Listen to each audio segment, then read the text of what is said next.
Tuloy na ang impeachment trial ni Vice President Sara Duterte sa July 6. Sa katunayan kanina, personal na ininspeksyon ni Senate President Win Gatchalian ang Senate Plenary Hall at committee rooms. Si Daniel Manalastas nakatutok.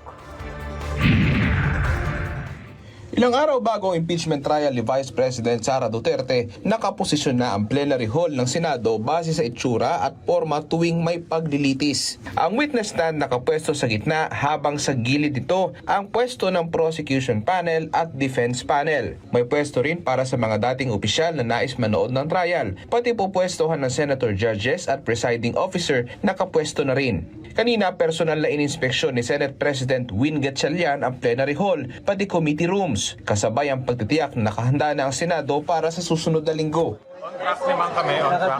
And kahit na maliit yung space, at least naayos na natin. Naayos na natin yung mga space.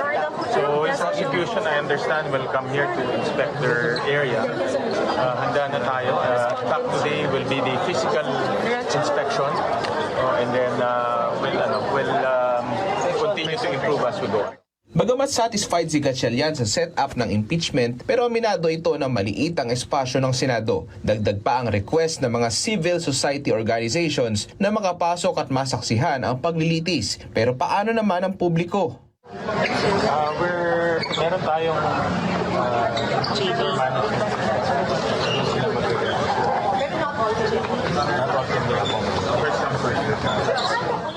Sa lumabas din na pre-trial order, makikita ang pirma ni Gatchalian bilang presiding officer. Matatanda ang umugong din ang pangalan ni Senator Chis Escudero sa posibilidad na mag-preside. Kaugnay naman ang kontrobersyal na BIR box, kung pabubuksan, sabi ni Gatchalian, ipauubaya na ito sa impeachment court. Si House Prosecutor Joel Chua naman, inaabangan din ang magiging desisyon ng impeachment court kapag aktual na trial na mismo.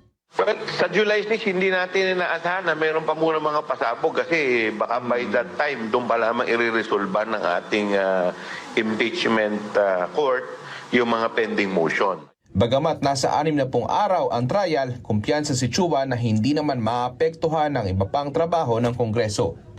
Daniel Manalastas, IBC News.